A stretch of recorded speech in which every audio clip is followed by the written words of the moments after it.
Assalamualaikum warahmatullahi wabarakatuh. Kami dari kelompok 6 kelas HKI Hukum Ekonomi Syariah B akan menjelaskan tentang DTLST. Saya Siti Nurhalifah sebagai pemateri pertama, yaitu akan menjelaskan tentang sejarah, definisi, dan ruang lingkup DTLST atau desain tata letak sirkuit terpadu.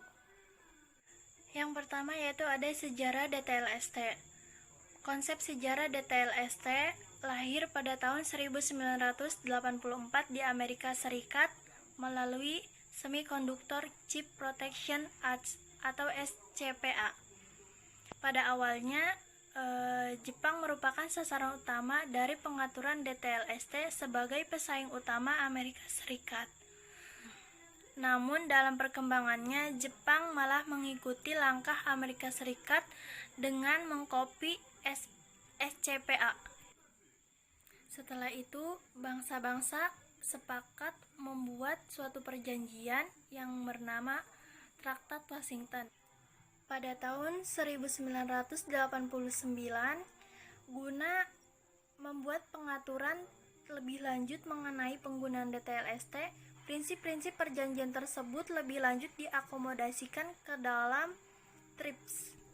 Berdasarkan persetujuan peserta TRIPS harus meratifikasi perjanjian tersebut dan mengundangkannya sesuai dengan hukum yang berlaku di masing-masing negara. Salah satu hal yang diatur dalam TRIPS adalah mencantumkan pengaturan DTLST. Di Indonesia sendiri, keberadaan DTLST diatur dalam Undang-Undang Nomor 32 Tahun 2000 tentang DTLST atau UUD DTLST. Alasannya dibuat UUD DTLST untuk memahami syarat minimum yang terdapat dalam perjanjian TRIPS yang menghendaki agar setiap negara anggota WTO yang telah meratifikasi perjanjian tersebut untuk membuat peraturan tersendiri tentang DTLST. DTLST adalah kreasi berupa rancangan peletakan 3 dimensi dari berbagai elemen.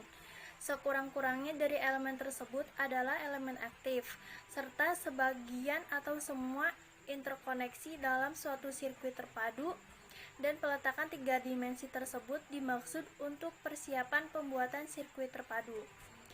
Nah, sirkuit terpadu sendiri adalah suatu produk dalam bentuk jadi atau setengah jadi yang di dalamnya terdapat berbagai elemen, dan sekurang-kurangnya elemen tersebut adalah elemen aktif yang sebagian atau seluruhnya saling berkaitan secara terpadu di dalam sebuah bahan semikonduktor untuk menghasilkan fungsi elektronik. Selanjutnya yaitu ada ruang lingkup DTLST. Ruang lingkup DTLST tersendiri mencakup 3 bagian, yaitu ada subjek, objek, sama hak eksklusif dan hak moral. Subjek DTLST adalah penemu desain tata letak sirkuit terpadu disebut pendesain.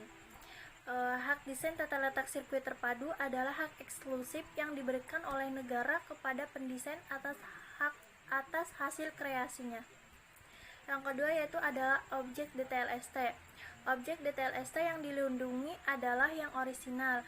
Yang dimaksud orisinil adalah apabila desain tersebut merupakan hasil karya pendesain itu sendiri dan bukan merupakan tiruan dan hasil karya orang lain.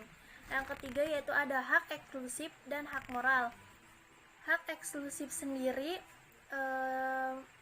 terdapat di dalamnya yaitu melarang orang lain untuk memakai, menjual, mengimpor, dan mengedarkan karyanya.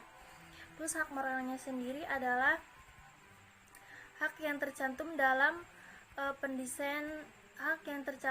nama pendesain dalam sertifikat, daftar umum, dan berita sirkuit terpadu. Itulah penjelasan dari saya, kurang lebihnya mohon maaf. Wassalamualaikum warahmatullahi wabarakatuh. Assalamualaikum warahmatullahi wabarakatuh. Perkenalkan, nama saya Rini Juniati. Saya dari kelas Hukum Ekonomi Syariah B semester 5. Pada video kali ini saya akan menjelaskan atau mempresentasikan tentang syarat-syarat dari DLS. Syarat untuk pengajuan DLS itu dengan cara pengajuan permohonan. Untuk pengajuan permohonan, syarat-syaratnya diantaranya adalah yang pertama, pengajuan diajukan secara tertulis ke Direktorat Jenderal dengan membayar biaya sebagaimana diatur dalam undang-undang. Yang kedua, permohonan sebagaimana dalam ayat 1 ditandatangani oleh pemohon atau kuasa. Permohonan itu harus memuat tanggal, bulan, dan tahun surat permohonan. Yang kedua adalah nama, alamat lengkap, dan kewarganegaraan pendesain. Yang ketiga adalah nama, alamat lengkap, dan kewarganegaraan pemohon. Dan nama dan alamat lengkap kuasa apabila permohonan diajukan melalui kuasa. Permohonan sebagaimana dimaksud dalam ayat 3 dilampiri dengan yang pertama gambar atau foto serta uraian dari desain tata letak sirkuit terpadu yang dimohonkan pendaftarannya. Yang kedua, surat kuasa khusus. Yang ketiga, surat pernyataan bahwa desain dan tata letak sirkuit terpadu yang dimohonkan pendaftarannya adalah miliknya. Yang keempat, surat keterangan yang menjelaskan mengenai tanggal sebagaimana dimohonkan pendaftarannya adalah miliknya. Untuk syarat yang keempat adalah dalam permohonan diajukan secara bersama-sama oleh lebih dari satu pemohon. Selanjutnya, dalam permohonan diajukan oleh bukan pendesain. Selanjutnya, ketentuan tentang tata cara pemohon diatur lebih lanjut dengan pemerintah yang dimohonkan pendaftarannya.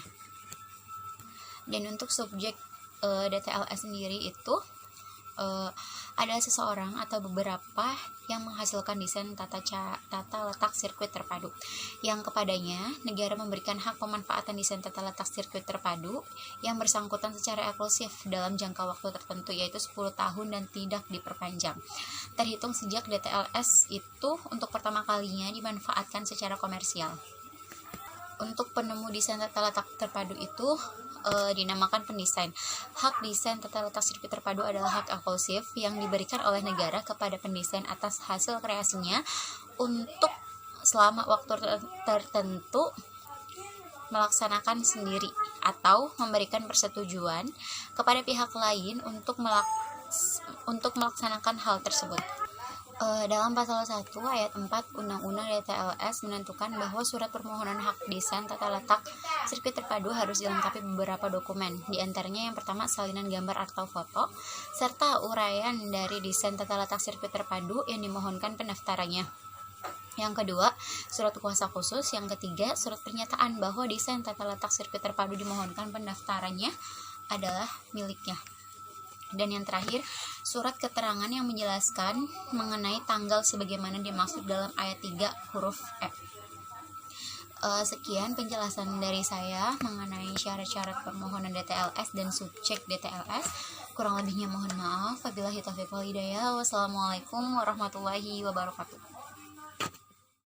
Untuk melaksanakan hal tersebut, dalam pasal 1 ayat 4 Undang-Undang DTLS menentukan bahwa surat permohonan hak desain tata letak sirkuit terpadu harus dilengkapi beberapa dokumen. Di antaranya yang pertama, salinan gambar atau foto serta uraian dari desain tata letak sirkuit terpadu yang dimohonkan pendaftarannya. Yang kedua, surat kuasa khusus. Yang ketiga, surat pernyataan bahwa desain tata letak sirkuit terpadu dimohonkan pendaftarannya adalah miliknya. Dan yang terakhir, surat keterangan yang menjelaskan mengenai tanggal sebagaimana dimaksud dalam ayat 3 huruf E. Sekian penjelasan dari saya mengenai syarat-syarat permohonan DTLS dan subjek DTLS. Kurang lebihnya mohon maaf. Wabillahi taufiq wal hidayah. Wassalamualaikum warahmatullahi wabarakatuh. Oke, perkenalkan, nama saya Solehatul Fitri. Izin untuk membahas materi selanjutnya, yaitu tentang hak dan kewajiban DTLST, yaitu desain tata letak sirkuit terpadu. Yang pertama, mengenai hak pemegang DTLS ini tercantum pada pasal 8 Undang-Undang DTLST, yang dimana haknya itu yang pertama, hak untuk melarang orang lain yang tanpa persetujuannya membuat, memakai, menjual, atau mengimpor dan mengekspor desain yang telah dibuatnya. Kemudian yang kedua, mengedarkan barang yang di dalamnya terdapat seluruh atau sebagian desain yang telah diberi hak atas DTLS yang telah dibuatnya. Kemudian yang ketiga, dikecualikan dari ketentuan ini ketika DTLS ini digunakan untuk kepentingan penelitian dan pendidikan, sepanjang tidak merugikan hak pemegang DTLS ini. Yang selanjutnya itu kewajiban bagi pemegang hak DTLS ini tercantum pada pasal 37 ayat 1, di mana kewajibannya itu untuk mengajukan permohonan hak DTLS ini dan permohonan pencatatan, kemudian perjanjian lisensi DTLS ini, dan membayar semua biaya untuk pengajuan tersebut. Selanjutnya, pengalihan hak DTLS. Pengalihan hak DTLS ini diatur dalam Undang-Undang DTLS pasal 23 dan pasal 25, di mana pasal 23 ini menyebutkan bahwa pengalihan hak DTLS ini dapat dilakukan dengan cara pewarisan, hibah, wasiat, dan perjanjian tertulis serta sebab-sebab lain yang dibenarkan oleh peraturan undang-undang. Kemudian menurut pasal 25 yaitu pengalihan hak atas lisensinya yang diberikan berdasarkan perjanjian lisensi. Jadi pengalihan haknya ini bisa berupa dari hak dari lisensi yang diberikan berdasarkan perjanjian sebelumnya. Seperti itu. Selanjutnya akan dibahas oleh teman saya. Terima kasih. Perkenalkan, nama saya Muhammad Andrianto dari kelompok 6 mengenai lisensi DTLST, yaitu pengalihan hak yang dilakukan dengan cara lisensi diberikan kepada pihak lain berdasarkan perjanjian lisensi pasal 244 Undang-Undang DTLSTA. Untuk mendapatkan hal lisensi dapat dilakukan dengan cara membuat perjanjian lisensi dengan pemegang hak. Pada dasarnya, bentuk dan isi perjanjian lisensi ditentukan oleh para pihak berdasarkan kesepakatan, namun tidak boleh memuat ketentuan yang dilarang oleh perundang-undangan yang berlaku. Kemudian pengalihan hak atas DTLST adalah pengalihan hak terhadap DLST yang telah terdaftar. Artinya, DLST yang telah diberikan hak atau dilindungi hak karena memenuhi syarat dan prosedur pendaftaran atas hak DTLSTA wajib dimohonkan pencatatan kepada Dirjen HKI untuk dicatat dalam daftar umum DTLSTA pasal 23 ayat 3 Undang-Undang DTLST. Permohonan peralihan hak atas DTLST harus disertai dengan dokumen pendukungnya, antara lain dokumen tentang pengalihan hak seperti pewarisan atau akta waris, hibah dengan akta hibah dan wasiat dengan surat wasiat, serta sertifikat DTLST yang menjadi bukti pemilikan atas DTLST tersebut. Kemudian perjanjian lisensi juga wajib dimohonkan untuk pencatatan kepada Ditjen HKI pada pasal 27 ayat 1 Undang-Undang DTLST. Perjanjian lisensi DTLST yang telah dicatat dalam daftar umum DTLST kemudian diumumkan dalam berita resmi DTLST. Pasal 27 ayat 3 Undang-Undang DTLST. Perjanjian lisensi yang tidak dicatat dalam daftar umum DTLST tidak berakibat hukum bagi pihak ketiga yaitu penerima lebih lanjut atau pihak lain yang berkaitan. Negara memberikan perlindungan hukum sebagai hak milik pribadi kepada pendesain yang telah menggunakan haknya untuk memperoleh keuntungan ekonomi selama masa tertentu. Pihak lain yang tidak berhak tidak memperoleh perlindungan hukum dari negara sehingga tidak dibenarkan melanggar hak pemegang haknya. Apabila dilanggar juga, pelanggarannya dapat dikenakan sanksi hukum baik perdata maupun pidana sebagaimana diatur dalam Undang-Undang DTLST. Kemudian pengaturan penyelesaian apabila ada sengketa HKI melalui pengajuan gugatan perdata.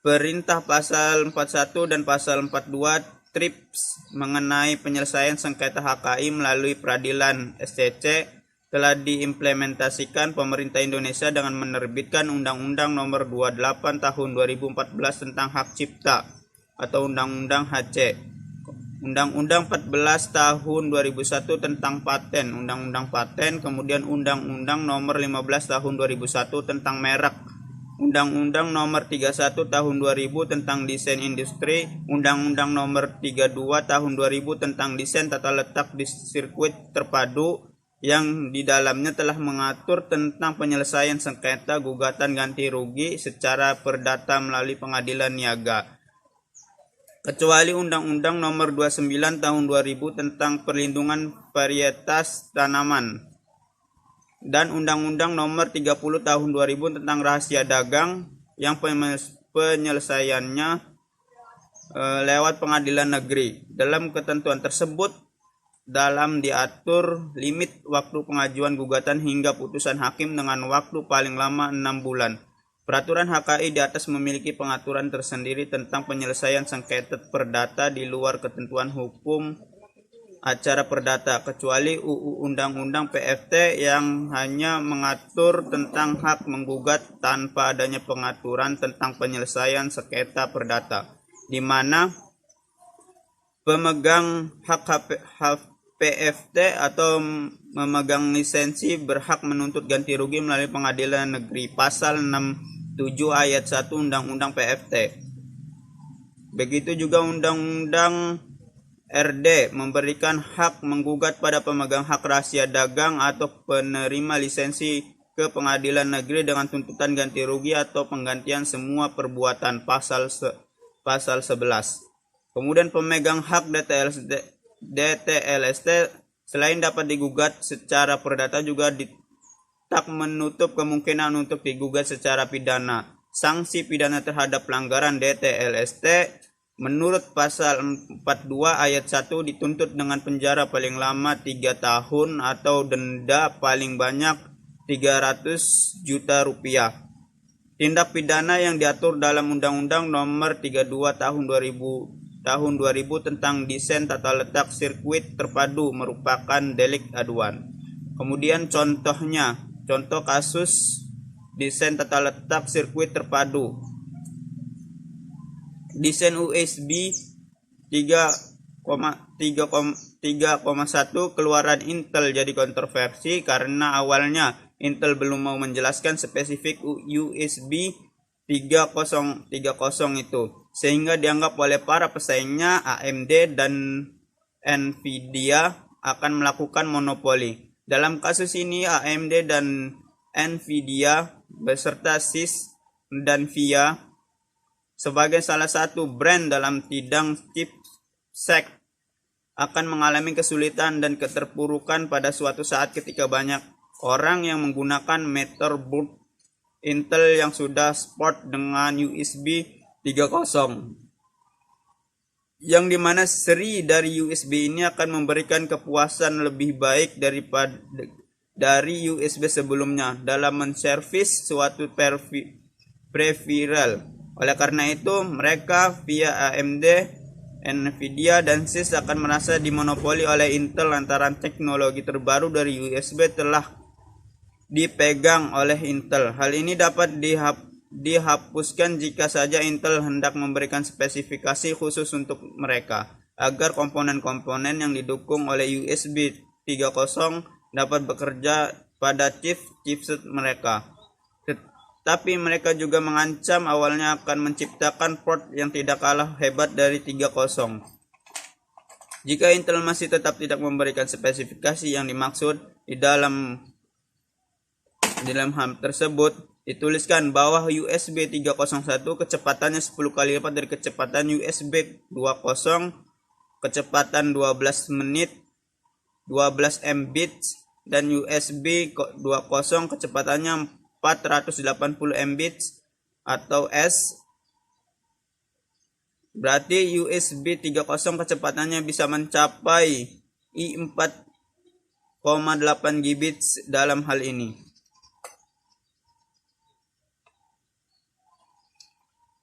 Pihak via AMD, Nvidia, dan Asus keliru jika menuntut bahwa pihak Intel telah melakukan monopoli karena pada sebenarnya tidak ada kesalahan dari pihak Intel. Berdasarkan Undang-Undang Nomor 32 Tahun 2000 tentang desain tata letak sirkuit terpadu yang selanjutnya disingkat DTLST, Pasal 1.6 hak DTLST adalah hak eksklusif yang diberikan negara Republik Indonesia kepada pendesain atas hasil kreasinya untuk selama waktu tertentu melaksanakan sendiri atau memberikan persetujuan kepada pihak lain untuk melaksanakan hak tersebut. Dalam hal ini, hak DTLST itu dimiliki oleh Intel atau USB 3.0. Jadi jika pihak Intel memiliki hak eksklusif dapat melarang pihak lain tanpa persetujuan membuat, memakai, menjual, mengimpor, mengekspor, dan atau mengedarkan barang yang di dalamnya terdapat seluruh atau sebagian desain yang telah diberikan hak DTLST. Namun kecuali untuk kepentingan peneliti dan pendidikan sepanjang tidak merugikan kepentingan yang wajar dari pemegang DTLST. Mengenai publikasi DTLST diatur pula dalam Pasal 4 Undang-Undang Nomor 32 Tahun 2000. Perlindungan terhadap hak DTLST diberikan kepada pemegang hak sejak pertama kali desain tersebut dieksploitasi secara komersial dimanapun atau sejak tanggal penerimaan. Pasal 4 ayat 1 dalam hal ini pihak Intel jelas sebagai pemegang hak hak eksklusif USB 3.0 yang dirilis November 2008. Dalam hal desain tata letak sirkuit terpadu telah dieksploitasi secara komersial. Permohonan harus diajukan paling lama 2 tahun terhitung sejak pertama kali dieksploitasi. Pasal 4 ayat 2 berkaitan dengan hal itu. Jika waktu pendaftaran USB 3.1 ini adalah sampai November 2010, sedangkan komplain terhadap pihak Intel terjadi tahun 2009, jadi pada dasarnya pihak Intel tidak bersalah dan tidak perlu mengklarifikasi apapun karena setiap hasil karya DTLST jangka waktunya selama 2 tahun dan pihak Intel tidak melanggar undang-undang itu. Perlindungan sebagaimana dengan halnya bila telah lewat batas waktu pendaftaran, maka pihak Intel tidak akan mendapatkan perlindungan terhadap hasil cipta USB 3.0-nya. Tetapi hal itu juga tidak mungkin terjadi karena Intel sebagai brand ternama pastilah telah memperhitungkan konsekuensi bila tidak didaftarkan USB 3.0 miliknya. Pasal 4 ayat 4 berdasarkan pasal ini, komplain yang diajukan oleh via AMD, Nvidia, dan Asus itu adalah salah alamat bila mengajukan ke pihak Intel karena selain Intel belum lewat batas waktu pendaftaran, pempublikasian itu akan diumumkan oleh Direktorat Jenderal HKI yang merupakan sebuah unsur pelaksanaan Kementerian Hukum dan Hak Asasi Manusia Indonesia yang mempunyai tugas merumuskan dan melaksanakan kebijakan standarisasi teknis di bidang hak kekayaan intelektual, termasuk DTLSTA yang diumumkan dalam berita resmi DTLSTA. Mungkin cukup sekian dari saya, kurang lebihnya mohon maaf. Wassalamualaikum warahmatullahi wabarakatuh.